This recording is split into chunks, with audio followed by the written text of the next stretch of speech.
Apple is temporarily shutting down all of its California stores. Apple made the announcement on its website saying all 53 locations across the state will close. What if I told you that the company responsible for revolutionizing personal computing, music, smartphones, and nearly every aspect of modern life just made a decision that will fundamentally alter the American economy?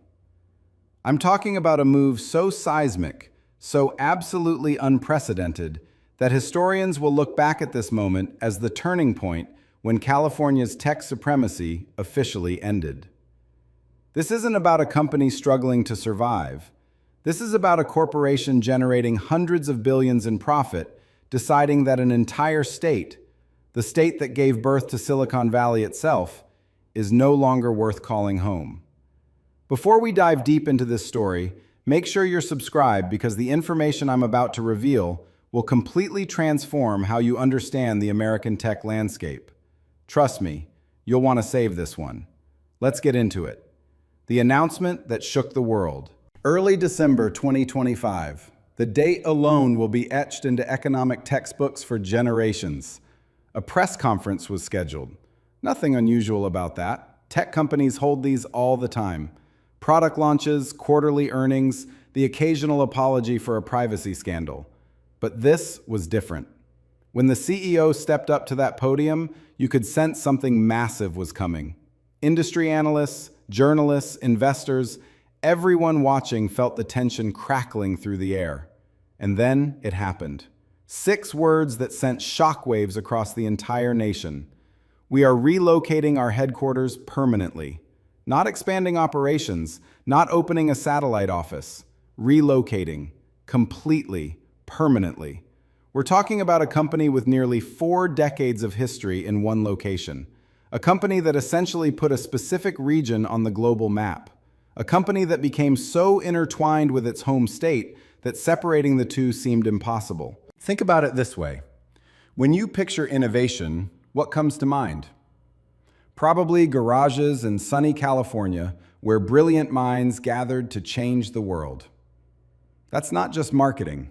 That's American mythology. That's the foundation story that inspired millions of entrepreneurs worldwide. And now, that entire narrative is being rewritten in real time. The announcement outlined something they called an internal transition project. A 7-year timeline to systematically move operations involving tens of thousands of employees to a completely different state over 1,500 miles away.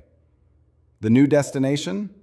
A sprawling campus being constructed in Central Texas, specifically designed to accommodate one of the world's most valuable corporations. The scale we're discussing is almost incomprehensible. Imagine relocating a small city's worth of highly skilled workers, their families, their entire support ecosystem, and doing it while maintaining normal business operations. But here's what makes this truly extraordinary. This company didn't need to move. They weren't facing bankruptcy. They weren't struggling with declining sales. In fact, they were posting record-breaking revenue numbers. So why would an incredibly profitable corporation willingly abandon the place that nurtured its growth for nearly 50 years? The answer reveals something deeply unsettling about economic forces reshaping America right now. The California dream that built an empire. Let's rewind to understand just how significant this departure really is. Picture the mid-1970s. California was already known for beautiful weather, Hollywood glamour, and agricultural abundance. But it wasn't yet the global technology powerhouse it would become. That transformation began in suburban garages and small workshops, where young engineers and dreamers started tinkering with circuit boards and primitive computers. One particular garage became legendary. A modest suburban home where 2 young innovators spent countless hours building something they believed would change everything. And they were right. From that humble beginning emerged a company that would eventually become one of the most valuable on Earth. But more importantly, it established a blueprint that thousands of other entrepreneurs would follow. California, specifically a region south of San Francisco that would later be nicknamed Silicon Valley, became synonymous with technological innovation. The geography itself became part of the brand. By the early 2000s, the company we're discussing had grown into a genuine phenomenon. Their products weren't just commercially successful, they fundamentally changed human behavior. How we communicate, how we access information, how we experience entertainment. And throughout all of this explosive growth, California remained home base. In 2017, the company unveiled what many considered an architectural masterpiece, a massive, circular campus that looked like something from a science fiction film. This wasn't just a workplace, it became a pilgrimage destination. People traveled from Japan, Germany, Brazil, India, from literally every corner of the globe just to stand outside and photograph the building. Elementary school teachers organized field trips so children could witness where world-changing innovation happened. The campus sat on land equivalent to about 130 football fields. Its design incorporated sustainable technologies that made it one of the most environmentally advanced corporate facilities ever constructed. The building cost exceeded $5 billion, a price tag that seemed justified because it represented permanence. This wasn't a temporary commitment, this was a statement. We're here to stay. Local communities built entire economic identities around this corporate presence. Restaurants, shops, service businesses, thousands of enterprises specifically positioned themselves to serve the massive workforce concentrated in the area. Real estate values skyrocketed. Families willingly paid premium prices for homes near campus because proximity to this employer meant career stability and opportunity. City governments collected enormous tax revenues that funded schools, infrastructure, public services. Municipal budgets were literally built around this corporate presence. And here's the crucial part. This wasn't unique to just one company.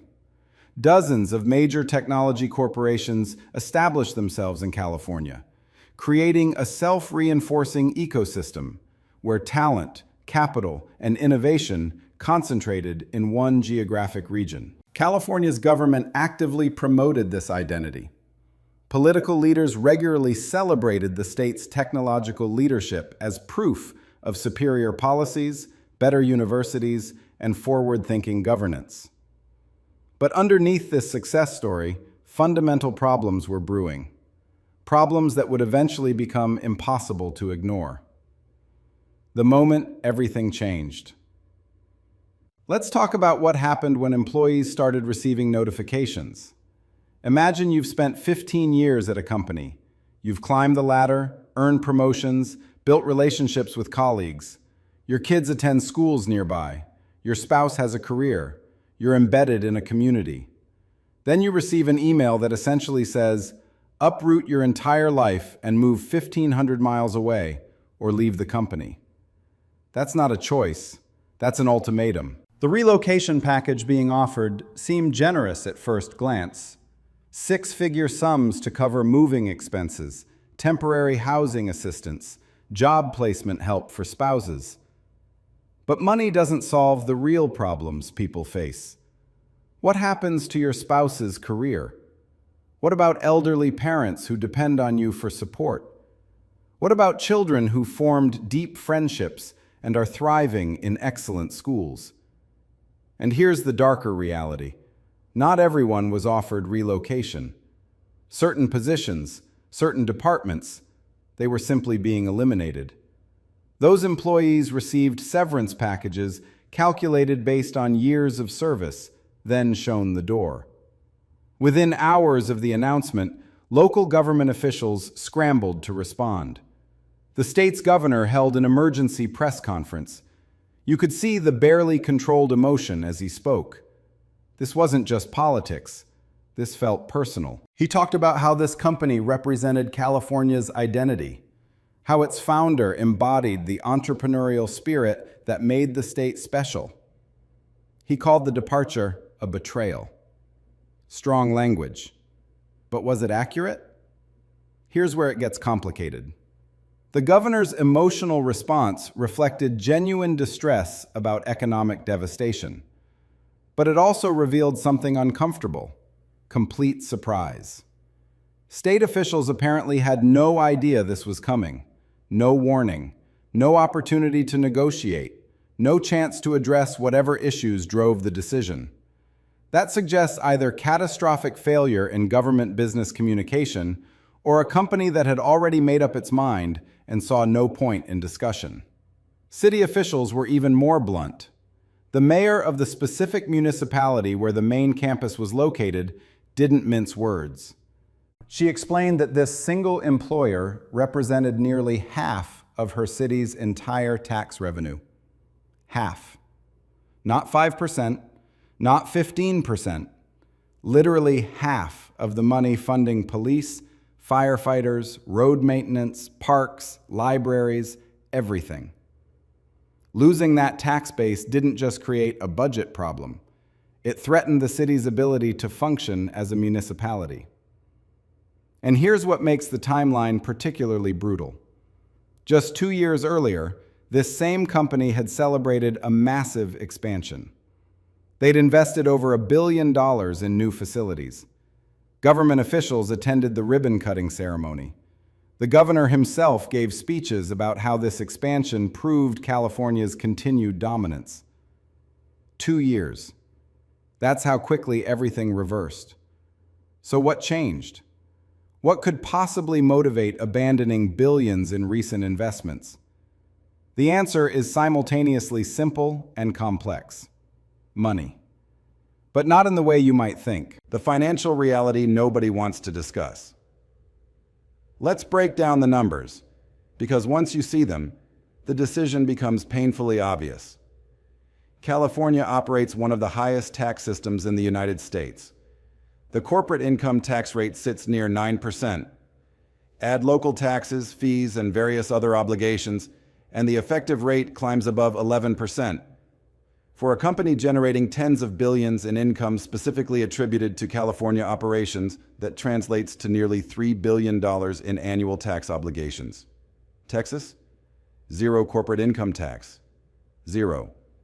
Just by changing their legal address, this company immediately saves over $2 billion every single year. That's billion, with a B. $2 billion annually creates a $20 billion advantage over just a decade. That money can fund research, product development, expansion into new markets, or simply flow to shareholders. But taxes are only the beginning. Only the real estate costs in California's tech corridor have reached absolutely astronomical levels. Prime commercial space, the kind suitable for high-end corporate campuses, costs over $1,000 per square foot in some areas. In Central Texas, roughly 1/3 of that, the company's planned new campus will span over 4 million square feet. At Texas prices, the development costs approximately $1.8 billion. Building the exact same facility in California would cost well over $5 billion. That's not a marginal difference. That's not a rounding error. That's a $3 to $4 billion differential that goes straight to the bottom line. And we haven't even talked about the biggest cost: people. Technology companies compete fiercely for engineering talent. The compensation packages they offer reflect that competition. But here's the thing: engineers don't work for free, and in California they can't afford to. They can't. The median home price in the specific California city where this company's headquarters was located exceeded $2 million in 2025. $2 million for a median home. Think about what that means for employee compensation. To attract talented engineers, the company had to pay salaries high enough that employees could actually afford to live reasonably close to work. That meant average engineering compensation packages exceeding $230,000 annually.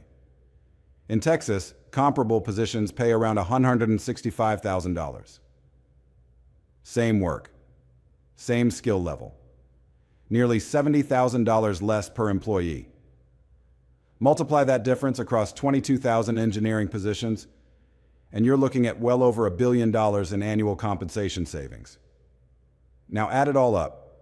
tax savings, real estate advantages, compensation reductions. The total approaches $4 billion annually. $4 billion every single year, year after year, indefinitely. No company, regardless of how profitable, can ignore that kind of differential. But California didn't just sit back and accept this. State officials attempted to negotiate.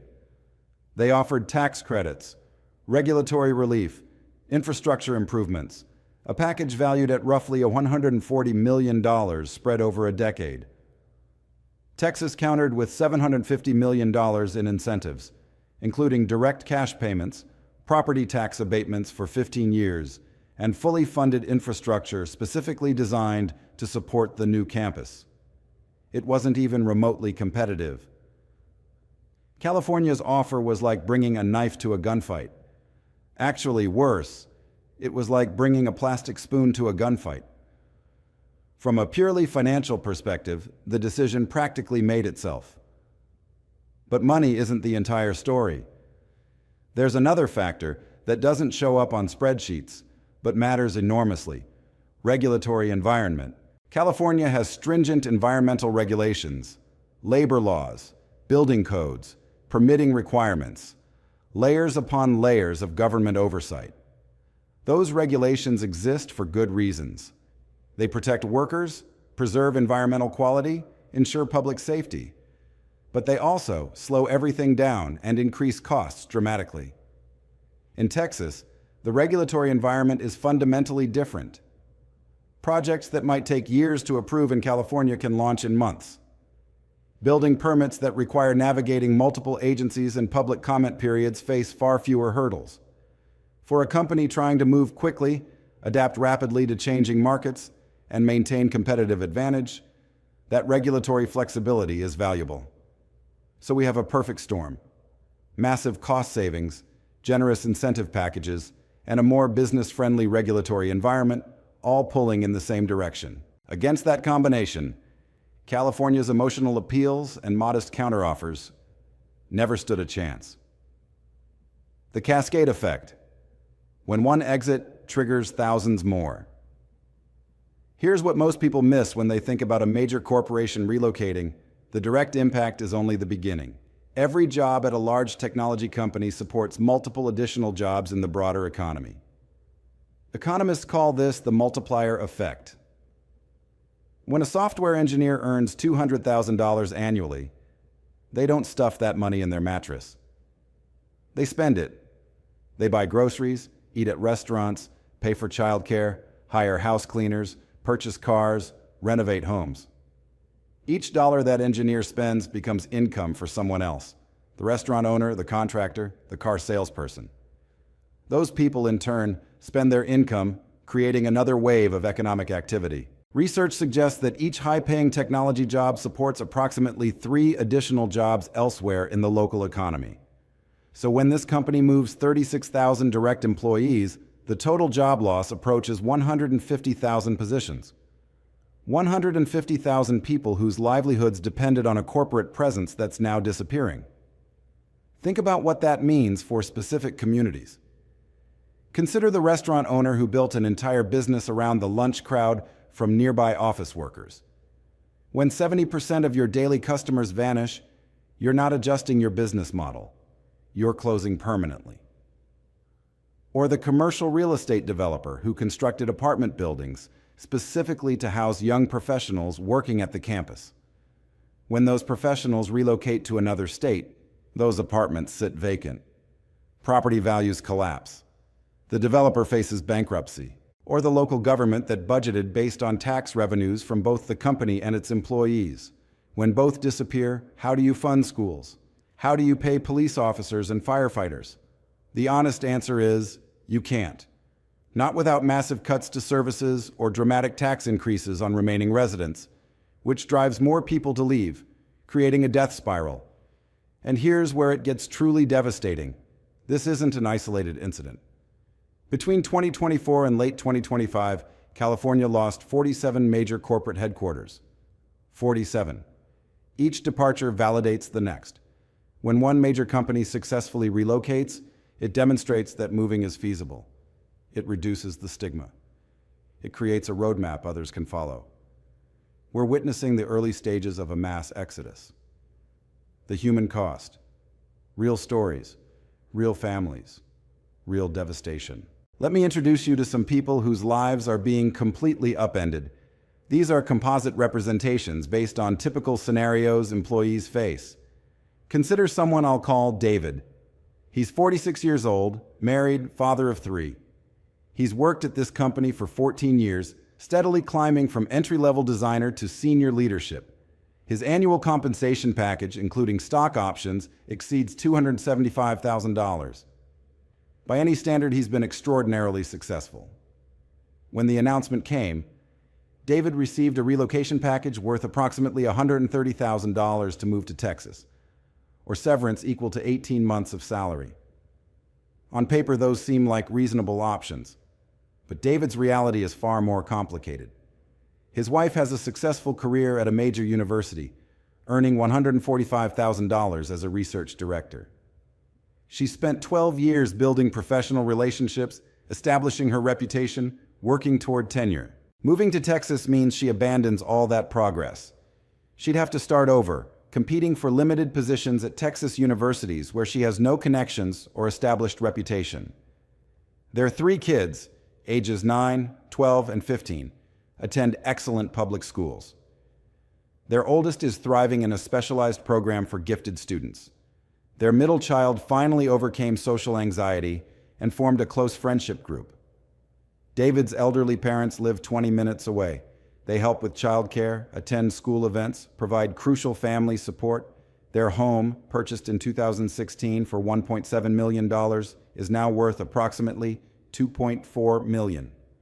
But selling into a declining market while buying into Texas's appreciating market creates significant financial stress. Here's David's impossible calculation. Accepting relocation means his wife sacrifices her career, his kids lose their schools and friends, his parents lose daily access to grandchildren, and his family trades a support network built over 15 years for complete uncertainty. Refusing relocation means unemployment at 46 in a suddenly flooded job market. His specialized skills don't easily transfer to other industries. Even if he finds comparable work, it likely means significant salary reduction. That's not a choice. That's forced sacrifice no matter which option he selects. Now consider someone I'll call Jennifer. She's 37, divorced, single mother of 2 children ages 6 and 9. Jennifer works in operations earning $185,000 annually. She's built a life that works. Her parents provide after-school childcare. She's managed to afford a condo close to good schools. She has a support system. Her severance package would be roughly $155,000 before taxes. After taxes, maybe $90,000.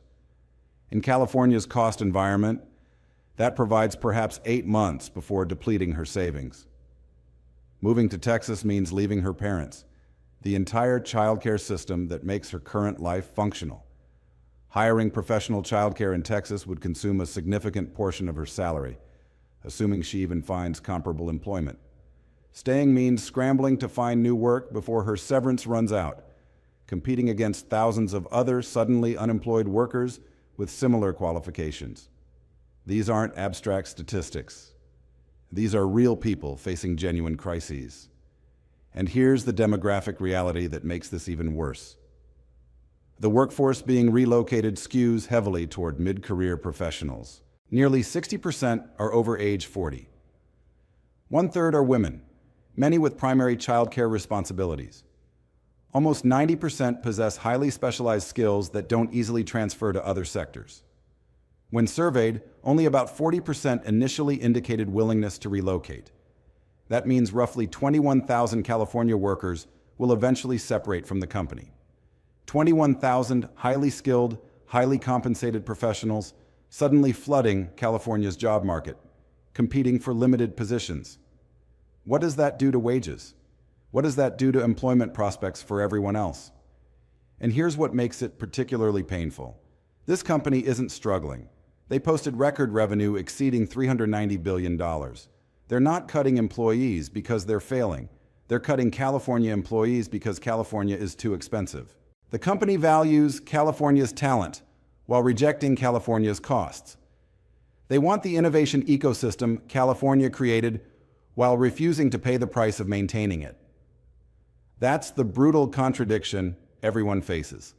The ripple effect through supply chains. The devastation extends far beyond direct employees. Major technology companies don't manufacture everything internally. They rely on intricate supply chains involving hundreds of partner companies providing specialized components, assembly services, testing, logistics, and countless other functions. Many of those partner companies established California facilities specifically to be close to their major customer. Proximity matters in complex manufacturing relationships.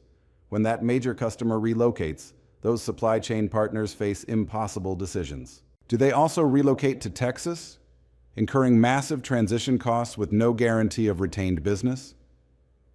Do they stay in California and accept the disadvantage of geographic separation? Do they simply wind down operations? Several major manufacturing partners publicly disclosed the impact.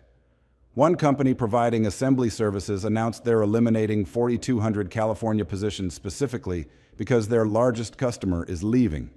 Their annual revenue from California operations, $2.4 billion, is essentially disappearing. Another partner disclosed losing $870 million in annual business. They're cutting 1,800 jobs. A third company announced layoffs affecting nearly 2,000 California workers. These companies weren't failing. They were providing essential services to a major customer. When that customer leaves, their entire business model collapses, and it continues cascading outward. Consider the companies that provided services to those manufacturing partners, the logistics firms that transported components, the packaging companies, the quality testing services. Each layer of the supply chain faces contraction. Or consider the commercial real estate market. The main campus, currently valued at roughly $8.4 billion as an active corporate headquarters, will need to be repurposed. Converting it to multi-tenant office space in a market already facing nearly 24% vacancy rates creates massive value destruction. Residential properties within 5 miles of campus, which commanded premium prices due to employment proximity, are projected to decline 18 to 27% in value. That property value erosion reduces tax revenues by hundreds of millions of dollars annually, creating additional pressure on already stressed municipal budgets. We're witnessing economic devastation that will take literally decades to recover from, if recovery is even possible. What this means for California's future. Let's zoom out and understand what this really represents. For 70 years, California's basic value proposition was simple. Yes, we're expensive, but we offer something you can't get anywhere else. We have the universities that produce the best talent. We have the innovation ecosystem where ideas cross-pollinate. We have the cultural mindset that celebrates risk-taking and rewards innovation. That premium was worth paying because the returns justified the cost. But something fundamental has shifted. Technology has democratized access to talent. Remote work, accelerated by recent global events, demonstrated that geographic proximity matters less than previously assumed. You can recruit brilliant engineers from anywhere. You can collaborate across time zones. You can build world-changing products without concentrating everyone in expensive coastal cities. Meanwhile, other states recognized the opportunity. They started offering aggressive incentive packages, building infrastructure, streamlining regulations, and actively recruiting major employers. The competition for corporate headquarters became a genuine market, and in that market, California is losing. When the most profitable company in history, a company that literally put California on the global innovation map, decides the state is too expensive, that sends an unmistakable signal to every other business. If they can't justify California's costs, who can? We're watching the end of California's monopoly on tech innovation. Not because California stopped producing talented people or generating good ideas, but because the cost structure became unsustainable even for companies with effectively unlimited resources. Think about what that means for California's identity. For generations, California represented the future. It was where ambitious people moved to pursue dreams. It was proof that American innovation could compete globally. That narrative is crumbling. Can California reverse this decline? The honest answer is maybe, but it would require political courage that seems unlikely. California would need to fundamentally reform its tax structure, making it competitive with states like Texas and Florida. That means accepting significantly reduced government revenues, at least temporarily, while hoping economic growth eventually compensates. It would require regulatory reform, streamlining the permitting and approval processes that currently take years. That means accepting more risk and potentially some environmental degradation. It would require addressing the housing crisis that makes the state unaffordable for middle-class workers. That means overriding local opposition to new construction and accepting density that changes neighborhood character. Each of these changes faces fierce political opposition from constituencies that benefit from current arrangements. Environmental groups oppose regulatory streamlining. Public sector unions oppose tax reductions that threaten government employment. Homeowners oppose housing construction that might reduce property values. The political coalitions necessary to implement meaningful reform don't currently exist. And here's the brutal reality. California doesn't actually need to change. The state has enormous advantages: beautiful weather, world-class universities, established cultural amenities, geographic diversity, existing infrastructure. Even with significant corporate departures, California will remain wealthy and desirable, but it will no longer be the undisputed center of American innovation. That title is up for grabs. Texas is making a serious bid. So is Florida. Colorado is positioning itself as a tech destination. Even smaller states like Idaho and Utah are attracting technology employers. The future of American innovation won't be concentrated in one geographic region. It will be distributed across multiple states, each offering different combinations of costs, regulations, lifestyle, and advantages. That's probably healthier for the country overall. Geographic concentration created vulnerability. Diversification spreads risk and opportunity. But for California, it represents a fundamental loss of identity and economic power. The larger warning this sends. Here's what keeps me thinking about this story. This isn't really about one company or one state. This is about the mathematical reality that eventually costs must align with value. California spent decades increasing costs through taxes, regulations, environmental requirements, labor protections, while assuming businesses had no alternative. That assumption was wrong. In a globally connected economy where talent, capital, and ideas move freely, geographic loyalty is a luxury only financially sustainable if the economics work. When the economics don't work, when the cost differential reaches billions of dollars annually, loyalty evaporates. This creates a warning for every jurisdiction that assumes employers are captive. Cities that depend heavily on one or two major employers should be terrified. What happens when those employers calculate that relocation would save them massive amounts of money? States that assume their advantages are permanent should be concerned. What happens when other states replicate those advantages at lower cost? We're entering an era where businesses will be increasingly mobile, willing to relocate based purely on financial optimization. That's not necessarily bad. It creates competition among states for better policies. But it creates enormous instability for communities that face sudden economic devastation. The social contract between corporations and communities is breaking down. Companies once felt obligations to the places that helped them grow. That sense of loyalty is disappearing, replaced by pure financial calculation. Maybe that's just capitalism functioning efficiently. Maybe it's a fundamental problem that requires rethinking how we structure the relationship between businesses and the communities they inhabit. I don't have answers. But I know this. What's happening in California right now is a preview of economic disruption that will reshape America over the next decade. The states that adapt will thrive. The states that assume their advantages are permanent will face decline. And the human cost, families disrupted, communities devastated, lives upended, will be enormous, regardless of how efficiently the market operates. So where does this leave us? We've witnessed a historic announcement that will fundamentally reshape American economic geography. We've seen how financial mathematics can override decades of loyalty and identity. We've met real people facing impossible choices through no fault of their own. And we've glimpsed a future where geographic advantages that seem permanent can evaporate surprisingly quickly. The question now is, what happens next? Does California find the political will to implement meaningful reform? Do other states continue their aggressive pursuit of major employers? Do we see accelerating corporate relocations as more companies follow this example? And perhaps most importantly, what does this mean for the American workers caught in the middle of these massive economic shifts? I want to hear your perspective. Drop a comment below.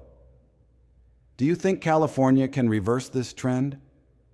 Are there policies that could make the state competitive again without sacrificing its values? Or is this the inevitable result of decades of prioritizing regulations over economic competitiveness? This conversation is just beginning, and your voice matters. If this deep dive gave you a perspective you hadn't considered, share it with someone who needs to understand what's really happening in American tech. And stay tuned, because this story is far from over. The aftershocks from this decision will be reverberating for years to come. Until next time, keep questioning the narratives, keep demanding the full story, and keep thinking critically about the economic forces shaping our world.